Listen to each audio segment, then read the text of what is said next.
અમારી દરેક ગ્રામ્ય કક્ષાએ ગ્રામ્ય બાળ સુરક્ષા સમિતિની રચના થયેલી છે. એમાં બાળ સુરક્ષાના સ્ટાફ દરેક ગામમાં જતા હોય છે અને આ જે બાળકો સાથે સંકળાયેલા કાયદા, એમની મુશ્કેલીઓ અને એની પર ચર્ચા થતી હોય છે. તો આ ગરડ ગામમાં બાળ સુરક્ષા સમિતિની બેઠક બોલાવવામાં આવી હતી. એ દરમિયાન અમારા સ્ટાફને જાણ થઈ હતી કે આ ગામમાં આગેવાનો દ્વારા જ જાણ થઈ હતી કે અહીંયા બાળ લગ્ન થઈ રહેલા છે.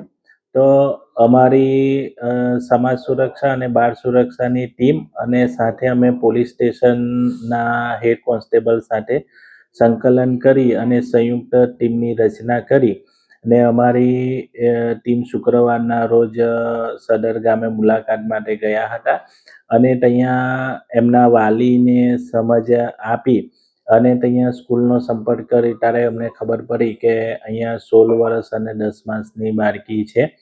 તો એ લોકોને સમજ આપી, એ લોકોના નિવેદન લઈ અને બાળ લગ્ન અટકાવેલા છે. તેમજ જે છોકરા પક્ષ પણ નવસારી તાલુકાના હોય એટલે એમના ઘરે પણ અમે વિઝિટ કરેલી છે અને આ બાબતે લગ્ન ના થાય એની અમે બાહેધરી લીધી છે. તેમજ આ સમયગાળા દરમિયાન અમે પોલીસને પણ જાણકારી આપેલી છે કે સતત પેટ્રોલિંગ અને એ કરવામાં આવે, જેથી જો આવી ઘટના એ દિવસે થાય તો અટકાવી શકાય. અને અમારી ટીમને પણ અમે સતર્ક કરેલી છે કે અવારનવાર આ ગામમાં અને આજુબાજુમાં વિઝિટ કરતા રહેવું, જેથી આ બનાવ ના બને. શું કાર્યવાહી થતી હોય છે, ખાસ કરીને જે છોકરો છે કે જે લગ્ન કરાવવા માટેના જે પ્રયાસો થયા છે, તો જે આ પ્રકારે જ્યારે સામે આવે છે તે બંને પક્ષ સામે શું કાર્યવાહી થઈ છે?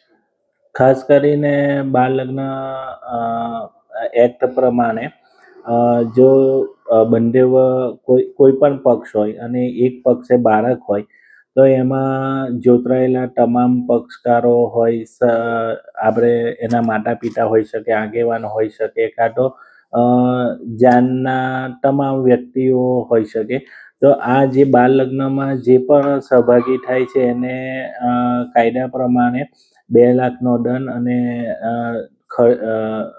આપણે જેલની સજાની જોગવાઈ કરેલી છે. પણ કોર્ટની રાહે એ લોકોની કાર્યવાહી થતી હોય છે અને નામદાર કોર્ટને જે યોગ્ય લાગે એવી સજા એ લોકોને કરતા હોય છે.